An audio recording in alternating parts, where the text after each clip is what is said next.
বগুনভালিয়া গাছে রেগুলার জল দেবেন না, মাটিটা শুকিয়ে গেলে, ড্রাই হয়ে গেলে তারই পরে জল দেবেন। একদিন বা দুদিন অন্তর জল দেবেন।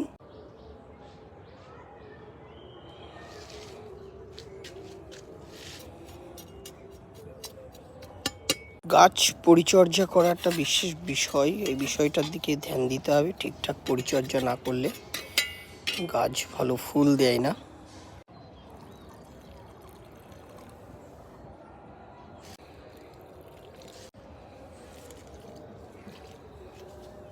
ঠিকঠাক পরিচর্যা করলে গাছে এরকম ফুল ভরে যাবে। এখানে আরও বেশি ফুল হয়, অনেক ব্রাঞ্চেস ফুল এখনো আসেনি, ফুলটা চলে আসবে রীতিমতন।